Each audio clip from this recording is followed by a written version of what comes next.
an outline. He may change my outline. But, so the first part of the morning is gonna be discussing what are the problems that we see in our communities, that we see with the people that we serve and minister to. And then we'll have lunch, and then we'll come back to what are the solutions that we can find to meet those problems. We're gonna start with the word of prayer, so Pastor Tim, and then we want Mr. Woodson take it from there. Give me the mic. Father, we want to thank you today. Thank you for this divine appointment that we have to come together in your name, not to impress ourselves or to do anything but to allow you to have the glory and to speak into our hearts the things that we can do to affect our communities. We know that apart from you, it's not going to happen. So have your way today. Speak clearly to us through your speaker, that we might understand and also effectively bring about change to your glory and to your honor. We thank you. Amen. Amen. I'll just add to that a prayer that I utter each time I speak, when the Lord's given me the strength to tell and pursue the truth. Especially, Lord, give me the strength to tell and pursue the truth, especially when it's inconvenient to me.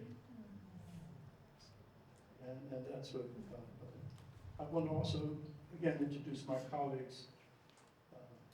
Hayan O, who is my young staffer who travels with us, and a recorder, Scott, and Will Crosley, senior advisor to the Woodson Center, and also the CEO of Pineville Day School. And Will can only spend about an hour with us as he has to get back and to the care of the institution. But I'd like to start this off. This session is really about grassroots. We want to listen. We want to hear from the people in the trenches.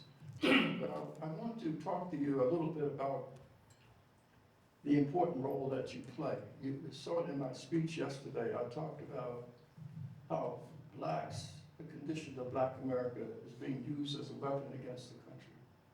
They're saying that the problems that we're experiencing today are related to the legacy of slavery and Jim Crow. It's just not true. And so, and the reason that it's not true is because people like you, who existed 100 years ago, were able to mobilize the community coming out of slavery, and the churches set up what they call Sabbath schools, where Saturday they taught ex-slaves how to read. They taught them how to build their own schools, how to just start their own businesses and own farms.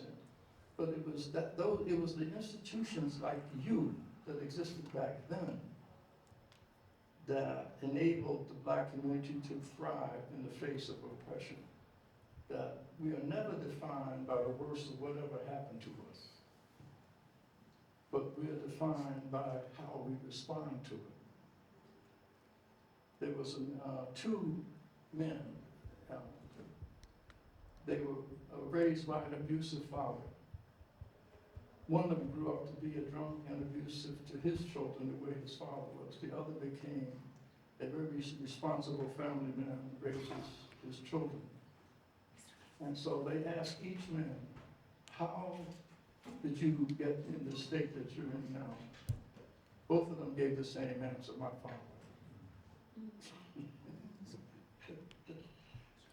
Same set of circumstances, different attitudes about responding to it. And the reason that you are distinguished among your peers is because you've chosen to take adversity in your life and turn it into opportunity. That's because you refuse to succumb to whatever challenge. All of us have had gone challenges. But the challenge isn't the challenge. You're never defined by that, but you're defined by your response to it. But also we know that grassroots leaders, like I call them social entrepreneurs or Josephs, They have all the characteristics of an entrepreneur. Entrepreneurs, as you heard me say, tend to be C students. They're not A students. But smart people have to have all the answers before they act. When they act, the opportunities come. But C students are able to act, fail, try the second time, fail, and then the third time, they're successful.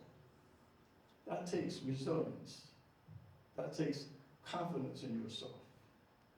And so, but also, entrepreneurs tend to be very poor bookkeepers. Visionaries are very poor bookkeepers. But in our market economy, people with money, called venture capitalists, they understand that. Venture capitalists know that what they need, what entrepreneurs need is not just capital, money, but they need the training and guidance so that they can use money responsibly. And so what a venture capitalist brings to the entrepreneur is capital, but also knowledge and administrative structures, managerial structures, so the money that they get can be used to responsibly grow. So when you're starting a business out of your kitchen or your garage, some of you have started your organizations but just 4 people. And the question is, how do you grow? You have the same challenges of entrepreneurs. How do you grow from a small business out of your kitchen to become a Fortune 500 company? Management guidance can help you understand. Too much money can suffocate the entrepreneurial event. Too little can starve it to death. You got to know just how much product to produce to provide to the customer so that you don't have more demand than you have ability to meet the demand. At the same time, you can't have it the other way either. But people who know how to manage money, who just what that magic tension is between having too much and having too little. And so that's the importance of having administrative assistance coming into an entrepreneur. And you are the same way. And so what we want to accomplish today is, first of all, hear from you. What are the challenges that you face? Someone said that if you can take care of the messes, you'll never have tragedies. Some of the messes, for instance, that we've experienced with grassroots people as they try to serve people, is you have Miss Mamie, who's been volunteering for 15 years at the daycare center. And Miss Mamie dies, and the family doesn't have enough money to bury her. So the program takes the burial money out of the daycare budget and buries Miss Mamie. The auditors come along and see that the money was poorly spent and the organization loses its funding. Again, if seldom is ever dishonest, it's out of passion because you're spontaneously acting as if it's coming out of your own pocket. You're only doing what you would do if you had the money yourself. So your intentions are pure. But training and assistance when you're running an organization requires a different set of disciplines.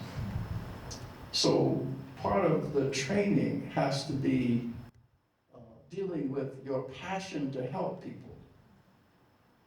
But it has to be done in a disciplined way so that it conforms to the dictates of funders and accountants. Right now, whenever I'm out traveling like this, I have to produce a receipt for every expenditure that I make.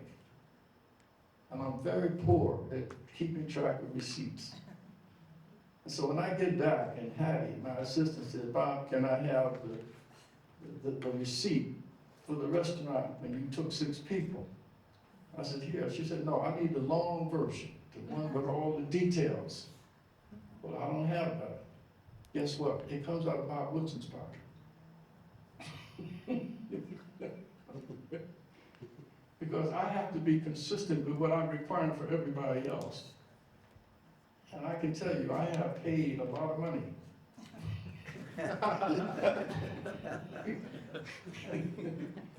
Out of my undisciplined way of managing receipts. So Hattie has set up a mechanism now where whenever I have a receipt, I take a picture of it on my cell phone and I send it to her right away.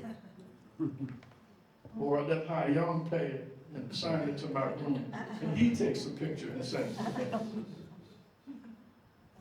It sounds like a small, insignificant thing as we're dealing with this great, lofty, changing America. But as the old prophets say, praise God, but first tie your camel to a post. You know, before you do all these great, lofty things, make sure you have your receipts. And so that's just another example. When you go arranging an event at a hotel, and it's a very solemn event, you're going to be giving out awards to people, and you have it, and you're all coming in, and everyone's sitting at the table, and then suddenly you hear a band playing next door. There's a jazz concert next door, and you can't hear anything that's going on in your group. But if you had an event planner, they would know that when you're booking a room at a hotel for a solemn event, you ask the banquet manager what's happening on either side of that room for that night. And they tell you, then you go another place. And there are other kinds of things like this that prevent groups from achieving all that they can achieve. One other one, because I want to make this point. We had a group that's going to rent a bus to bring 30 children from Trenton to an event we were having in DC. But the organization also wanted to patronize a black business. So they contracted with a black woman who had a bus company. She had one bus. They gave her the half of the fee. They got 10 miles outside of Trenton and the bus broke down. And she had no backup. They lost the money, the kids didn't come to the event.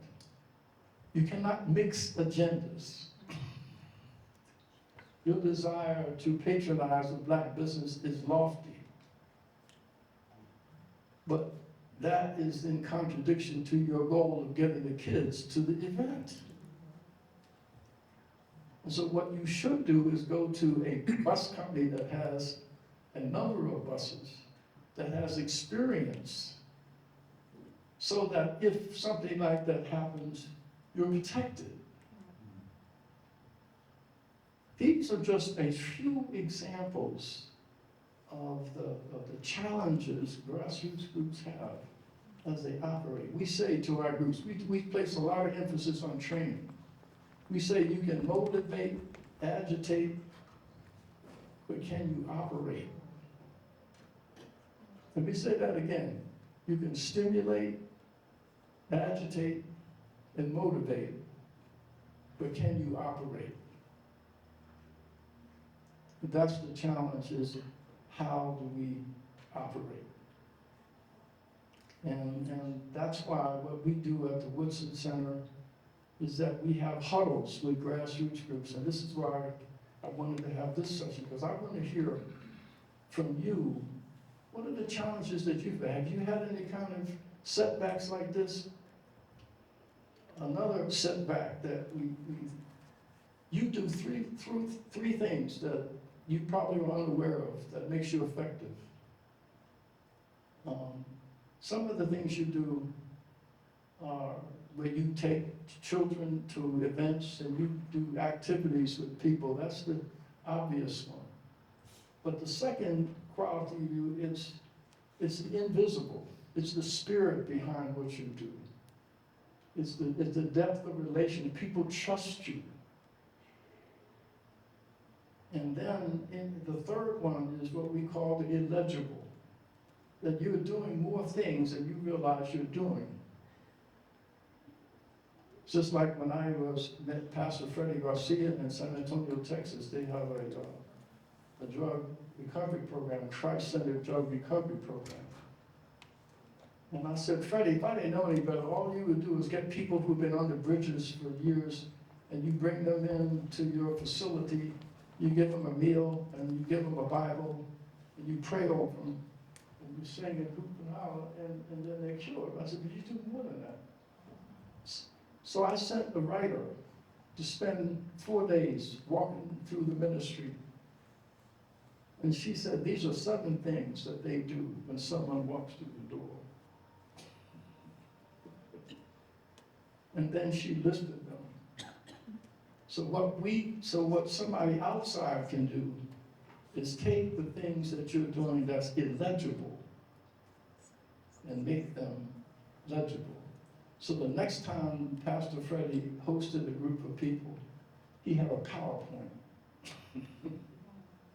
that says, when he comes from under the bridge, these are the 7 steps we take them through. So part of having assistance is having people help you to articulate in writing what you're doing so people can understand it and fund it. I turned a funder onto a grassroots leader in Milwaukee.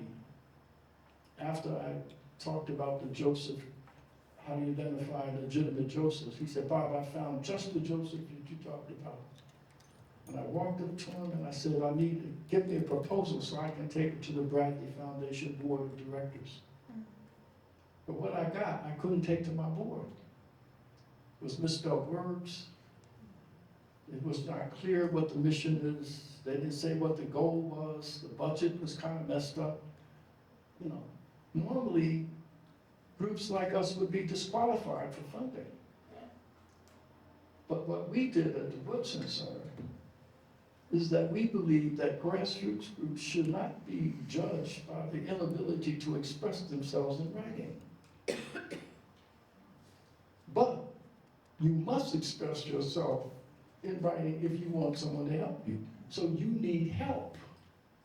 So what we did again is assigned a writer to that person, and she interviewed this leader for a few hours.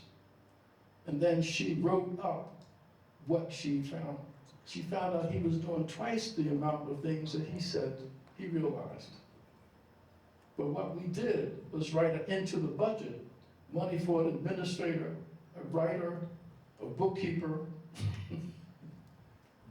and all the things that they need to operate as an organization. So when the proposal was presented to the foundation, it was funded.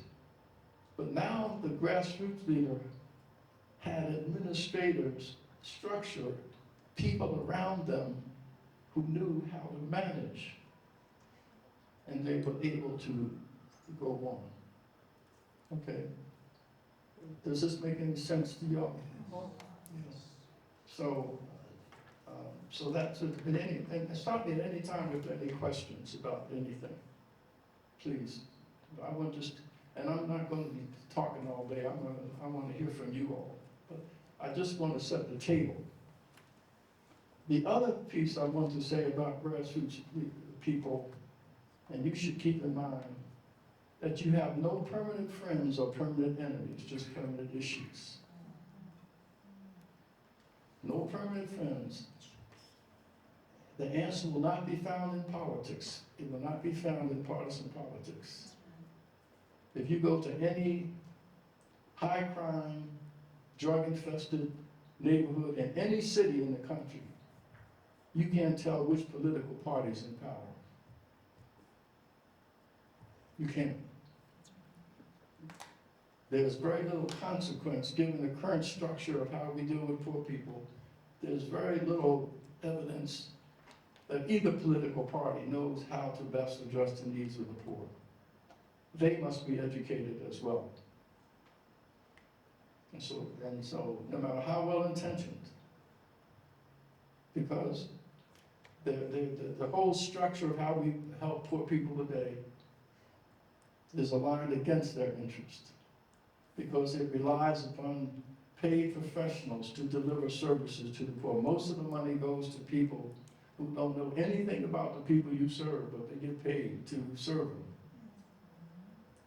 And they go around you. They get paid for the things you deliver. Yes. So when you're thinking, I don't ever think of things in terms of volunteering. I don't think of things in terms of a business. Say again. So I only tend to think of things in terms of volunteering. I never think of things in terms of, okay. I never think of things in terms of a business, but I can see I missed the first 10 minutes of what you were saying, but I can see how what you're saying specifically hits me personally, because I used to be an event planner and I can throw an event gloriously, but in terms of all of the details and like charging whatever, that never, it doesn't hit my mind, because I'm like, oh, I can handle that, maybe we shouldn't do that. But in terms of, lost my train of thought, oh, give it back. No, but, I mean, even though you may have those skills, most people don't. I don't. But I need people around me who have skills and competence that I don't have. So how then do you change your mindset from being a volunteer and only thinking about the very basics? That was my question. Is I want to start a literacy club that unites, that starts with the very youngest kids and goes all the way up to adults, because that 16% that I heard last time you were here really was very disturbing to me. And I think of it in terms of volunteering. How do I teach people to teach other people how to read and to get people excited about reading? I don't think of it in terms of a business. So do you train us on how to think in terms of, do we need to think in terms of a business? Because it depends upon just what you look for in impact. If you're only interested in the people who you can personally touch, that's fine. There's nothing wrong with that. But when I think of something that's working for a small number of people, I think into how can I take what I can do to the country? When we stop this gang conflict in Benning Terrace, the first thing I thought about, how can we take the principles that work here and spread it around the country? yeah, I mean, but if we're only interested in just helping the people in front of us, that's fine. But that is not what some of us want to take this and to share it. If it's working, it ought to be shared with the country.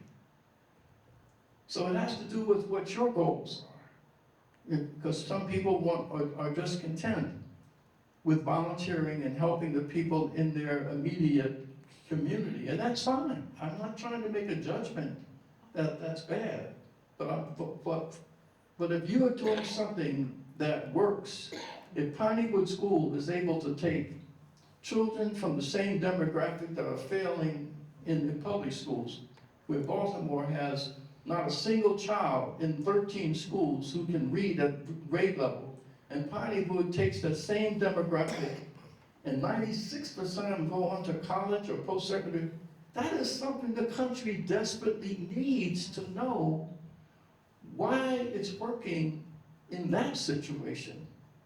And how can we make that the new norm? See, we need to challenge what's failing our people with evidence of what's succeeding. And so that's the challenge. Will, do you want to comment on that? Yeah, I do. Good morning, Will Crossley, Pinewood School, Woodson Center. And I'm hearing something else in the question that I want to just raise. Oftentimes, we do begin certain work as volunteers, and we may just go out and do these things. and may not have a formal structure or organization through which we're doing it. And you mentioned this context of business, and but your business may be a nonprofit business, and so if you're consistently serving in some fashion, you may want to organize that into a nonprofit entity, right? Through which you can file to get your 501c3, et cetera. And Buckington Woodson Center has had, significant experience in supporting organizations to do that work. And so if you're just volunteering and then you want to go home and don't want to, but if you want to form a structure around what you're doing regularly, you can do that by setting yourself up as a nonprofit entity through which you can then receive those kind of funds. And you have to be cognizant of the kinds of policies and procedures and business practices that Mr. Woodson is referencing. So, I'll just- Yes. Yeah. Can you stand up? Yes. We're videoing. I just Oh, want I'm to sorry. first- Okay. Yeah. Yeah. Hi, I'm Nicole Boucher, or Boucher, however you want to say it. But, I'm listening to all this and I'm just wondering, and I know that it's not simple, but it just makes me think, it's not only educating people, but it's also letting them know this is a partnership. Like, no business starts out with just that single individual. And so I think, especially in African American businesses or Hispanic, whatever the diversity is, that if we start out and not only educate them, but let them know it's a partnership. Like every single person, they have a little piece that they can bring to the table, and that it's not this big world that we're saying, oh, we can't do it. I think just letting people know, it's not just on you, it's not just on your shoulders. Like, seek out partnerships to make it successful. It's true, like, yeah. Okay.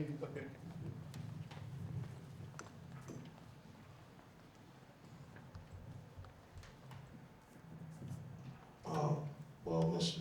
Woodson, this is just like, for example, with our group and the things that we're trying to do and work with the other groups. We're in the agriculture, and we're experienced at it. A few of us here at the table that we have these materials and we have things. Where we're at is it seems like the strong is the least supported, and the weak is the most powerful.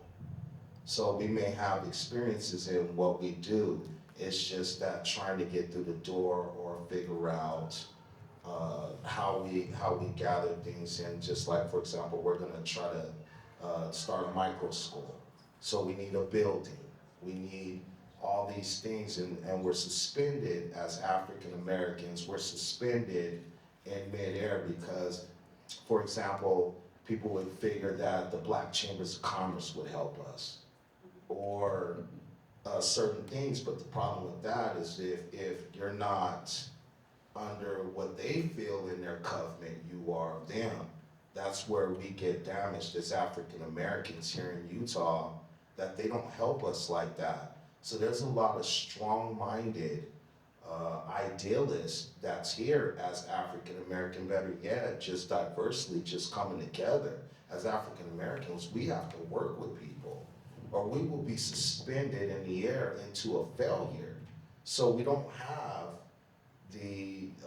for example, like a Black Chambers of Commerce or anything like that. So it seems like the strong that even has a team, that even has people to help, it's just gathering all these things, but we're suspended in midair where we're the strong, but we're the weakest supported. And then it's just backwards, where we seen the weak get the opportunity and fail, when the strong that has the things in place, it's kind of hard for us to gather all these things in and put them in place here. And that's the complexes that we just have as African Americans here, or better yet, just trying to get our business. It seems like it's so many different obstacles and tackles that we have to do, and it's just hard for somebody to just get a business just going, but it's the point of just the strong being able to get through that door, it seems like is the biggest obstacle. Does it kind of make sense? Yeah, maybe, if what I hear you saying is that, you have a good business idea and a business model. Okay, what is preventing you from getting through the door? I mean, is it access to capital, and why, and why, I don't understand the relationship with the Black Chamber, why is that? Well, like, for example, People telling you that's where you have to go? yes, like, we've heard Well- that before, like, well, why don't you take these things to the Black Chambers of Commerce, or however it go, and then when you try to get, we've tried to get to know them, for example, or whatever, and they just help who they want to help, it seems.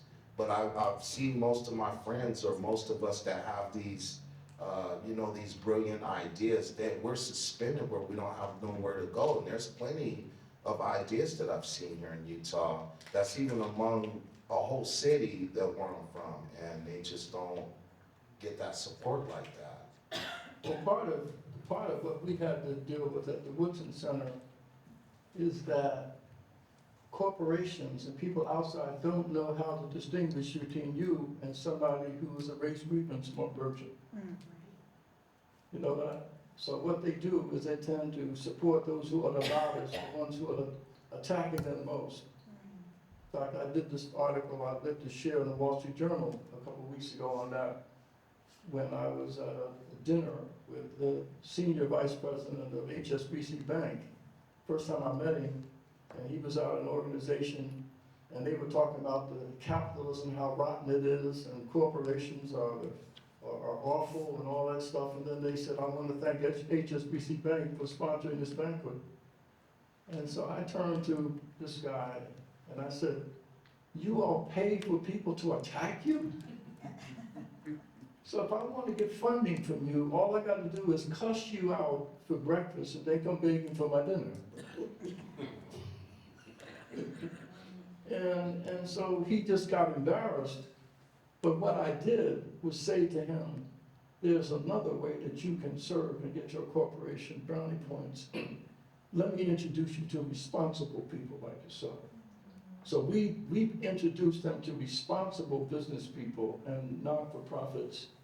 And they ended up investing $7 million over 5 years with us, when they gave $250 to the race hustlers.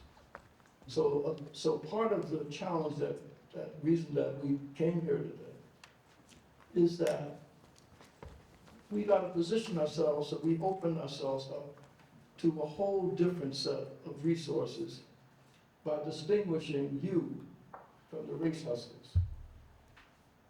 And that's the challenge. Will, did you want to? Yes, I mean, Dr.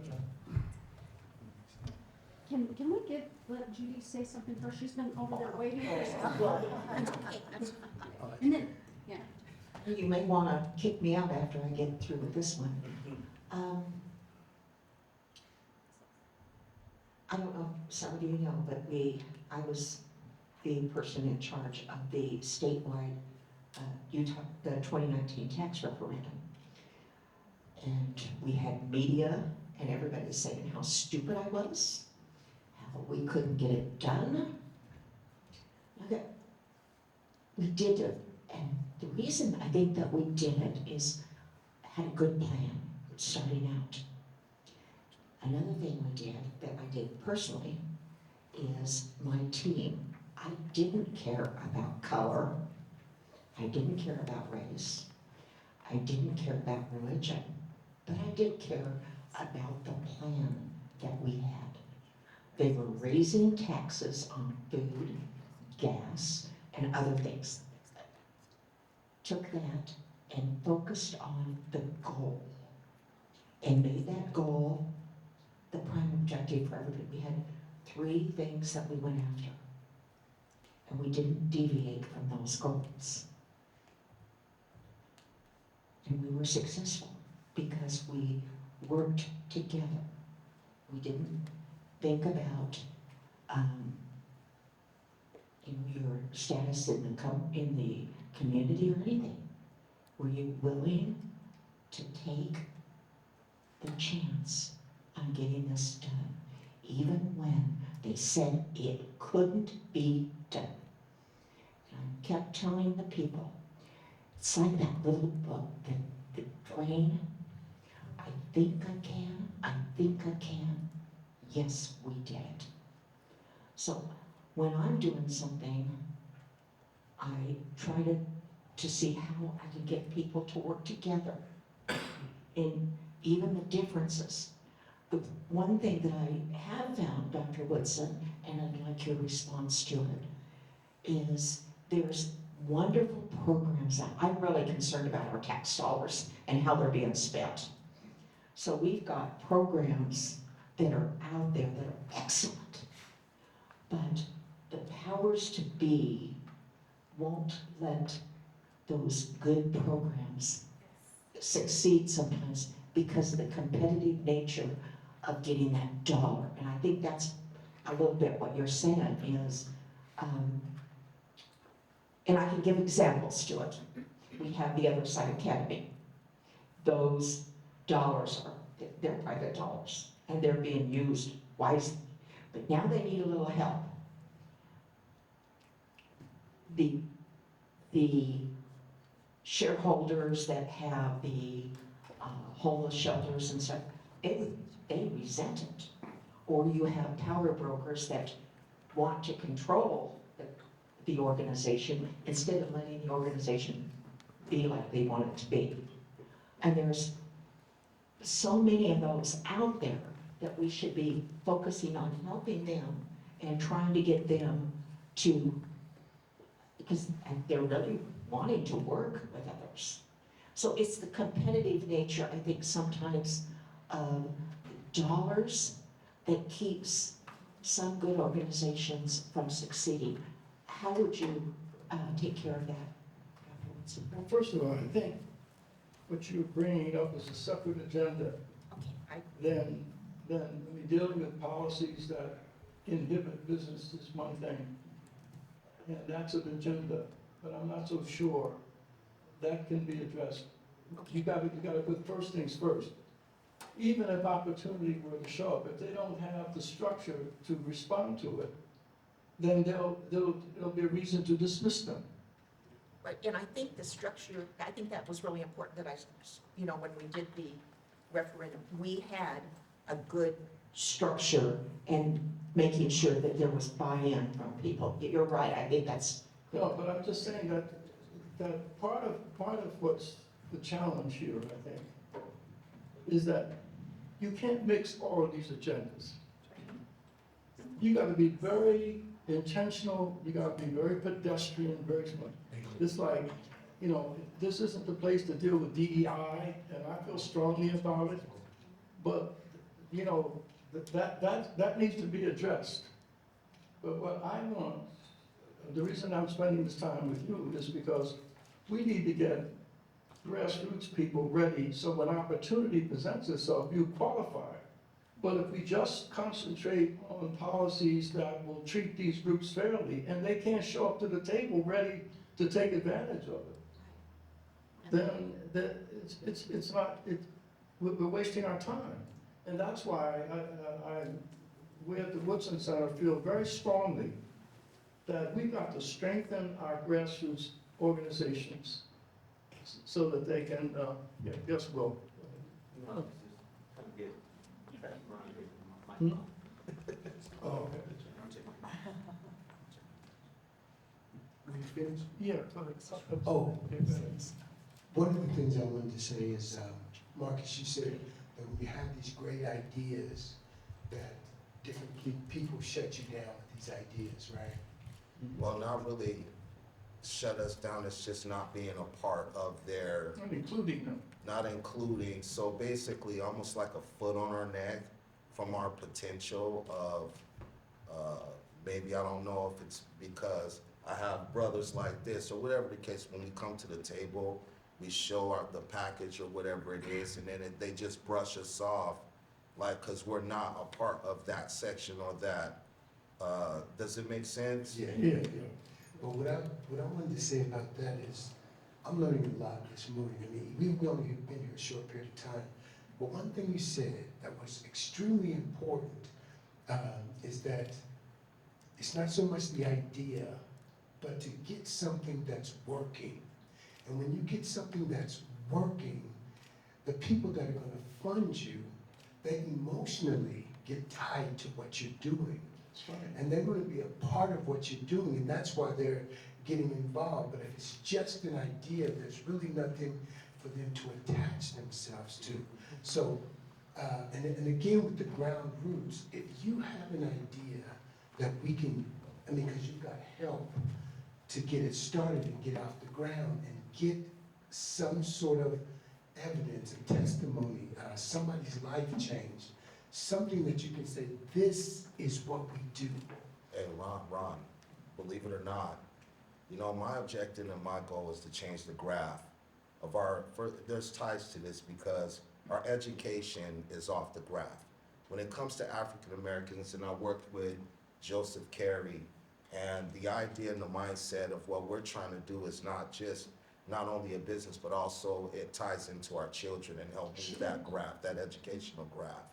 So through science and through agriculture, we do have where it's made people stand straight up. So it's not that the idea doesn't attract people, it's just that there's that foot on that neck of maybe that can, I don't know how to say this, but it feels like that foot force from allowing people that has these powerful, have the team, have everything, definitely need help to put the certain things in place, of course, because we always gotta stay students to entrepreneuring. But So what you're saying is you have evidence that this works. Of course we do, confidently. Well, that's awesome. So now what we do is we keep pushing it and keep pushing it, just like we talked about yesterday, the resilience. And just like she said, they said no, they're not gonna do it, but just kept pushing, not giving up, because you believe in it, it's gonna work. There's no option. This thing is going to happen. And you just keep pushing and don't get discouraged. And I want to encourage you that if you've got something that's going to change the community, change the world, keep fighting for it. Don't let people tell you no and you quit. But also, I know you. yeah, but Will has a comment too, would you guys like? What? Yeah. Yeah, so just a couple of things. One is this point about evidence that your project can work. By training, I'm an attorney. By practice, education administrator. By passion, I'm a nonprofit leader. And by default, I'm also a farmer. And so I know all of those pieces that you're talking about, they can work. And we have the example of Pinewood School. We've been doing this work for 114 years.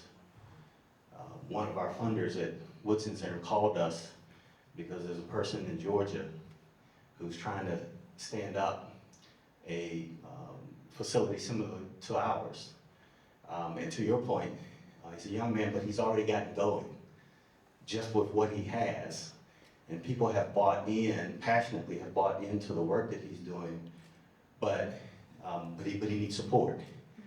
He needs a stronger business model, right? And we have evidence, we're bringing them to show them what's possible. But the thing you're really speaking to is access to capital. And Bob talked about this with the Detroit example that he gave.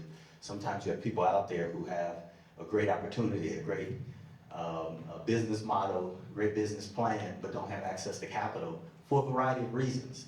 They may not, and if people are interested in business and you've got a good idea, they're gonna wanna fund what you're doing.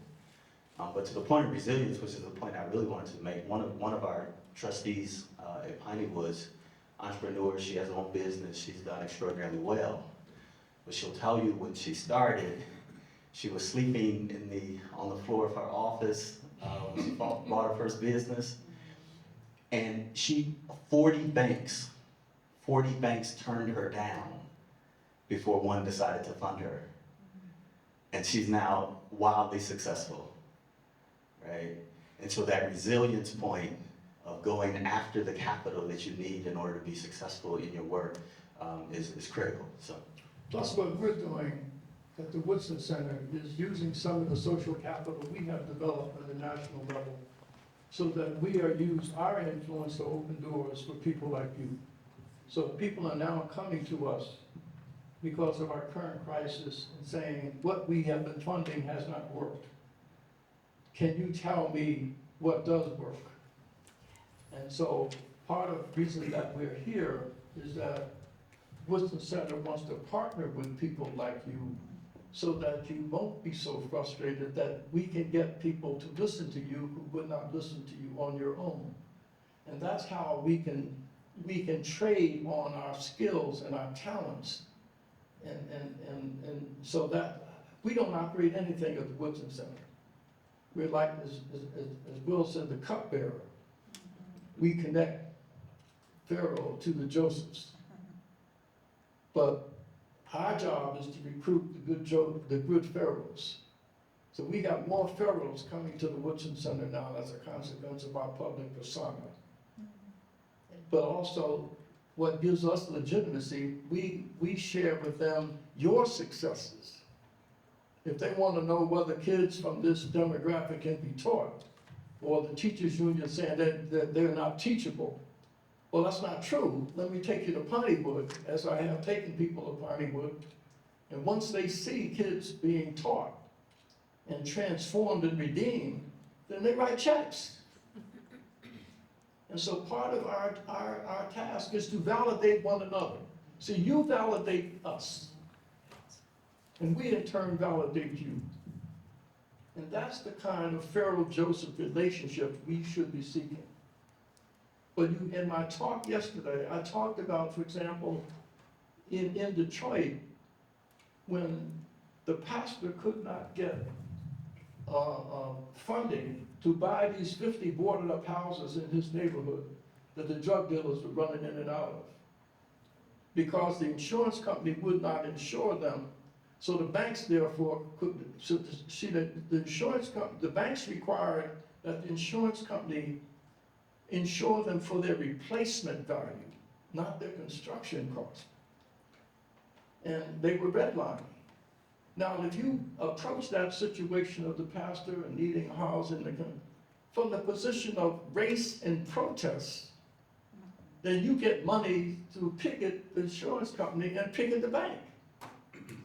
Success for you is how many times you be able to picket the company and to force them to make decisions that are against their interest. Now, that's one approach. The Woodson Center approach is to go to the insurance company and say to them, I want to introduce you to Pastor Lee Earl, who's trying to revitalize these homes. And they came and spent a day and saw people in the neighborhood getting their FICO scores changed, learning to be homeowners. They saw the construction crews, including people who have been out in prison, who are now working with the construction crews, so they didn't have to hire security because the brothers from jail were protecting the property while it's being renovated. When the insurance company saw all of the self-help efforts that are being undertaken by the church, they said, oh, now if you just do these 5 things, we're going to insure you. So they insured the property. Chick Fisher at the Detroit National Bank provided the funding, and then Pastor Earl got $60,000 for every one of the 50 units. And then they had a restaurant there. No restaurants operating in the neighborhood, but his was successful and it wasn't robbed because Walt, who spent 13 years in prison, was a dishwasher. And everybody in the street said, well, that's Walt's restaurant. And so again, it has to do with how you approach a situation. Do you approach it, and there are people who get paid just to come in and raise hell. And corporations, the question, when you go to the corporation, do you go to them demanding things and calling them names? Or do you go there to saying, we want to establish a relationship with you? Tell me how my people can change what they're doing to satisfy what you need to provide what we need. That's a whole different attitude. And we have done this over the last 40 years, and I can take you to places in Alabama where HSBC Bank, you can see it, where they invested over 5 years. We put in 2 industrial parks that are hiring people. We put in the county's first recreation center. We built brand new houses, and we put new septic systems in them. All this was done because we were able to go out. When the civil rights people come through and just march every year, walk right past all these problems, and they're on television celebrating racism, when we're on the ground helping local people to develop the infrastructure. So this is the role that we and other organizations like ours play. We're not in your neighborhoods, we're not on the streets. I don't have the trust and confidence that you have. But I do have the trust and confidence of some pharaohs who are saying, okay, you're telling me that I shouldn't invest in these people, but then tell me where I should make investments. But in order for me to recommend you, you got to be able to perform. Because I'm not gonna mess up myself and what I put together because of your poor performance. You know, and I've had to say goodbye to some very close friends who just refuse to be coached. I understand. You know, just because you've been doing it that way, it don't mean it's right. But we have cut ties with some of my closest friends, and we're still good friends. We don't do business together. Yes, sir. How you doing? My name is Murray Lyson. I want to backpedal a little bit about what you talked about earlier about, you used to reference like school, that C student. Yeah. And when you explain that's me. You know, I have all these ideas, they're great. I'll fall down, I bump my head, I get back up, I keep doing it again. I have passion in what I believe in, and that hit me right there because that is me all the way to the T. But I've been in Ogden since 1999, and a problem that what's not a problem, an issue that I've seen on that lower bracket in our communities is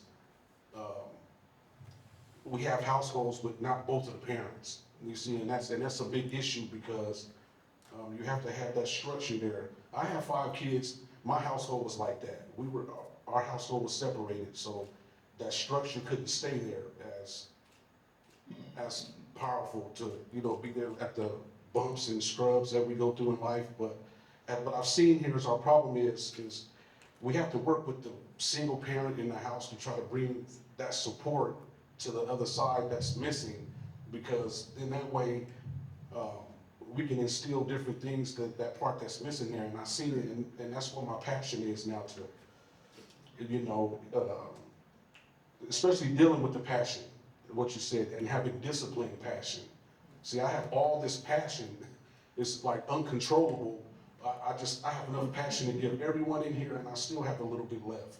You see, but I have to learn how to discipline that passion that I have. And once I learn how to discipline it, then I know how to hand it out in different areas where it needs to be handed, and then we can actually think better and agree better on how we can approach any situation to help that part of what's missing down in that community right there. And you know, that's my passion, and I'm blessed to be around Growing in Unified Development, Jamie Rendell, with the Path Forward. It's a blessing to be in the same building with you, but I'm surrounded by a lot of people that can actually help me form this passion into, you know, in a good angle to like uplift and bring it to where it needs to be. And then once we get there, it'll just be stronger and better. And I wanna touch on one other thing you said too. Eligible, doing more things than you really think you know you're doing. And see, that's me too. I do so many things that just want to just get out there, and I have all this passion to help people, but it's just spilling all over the place. I just don't know how to control it. So I actually do need help with this passion that I have to help in our community. Can you describe the kind of things you do? Yeah. I'm a full-time forklift driver. Yeah, that's my real job, but I'm a local artist too in our community. And I've been seeing a lot of things that's been going on there since 1999, and a lot of people look up to me in my community. You know, I could actually consider myself as an influencer, but on good things like just what I spoke on. You know, I see our kids in our community, and I don't pass them by. You know, I actually stop them and say, how you doing?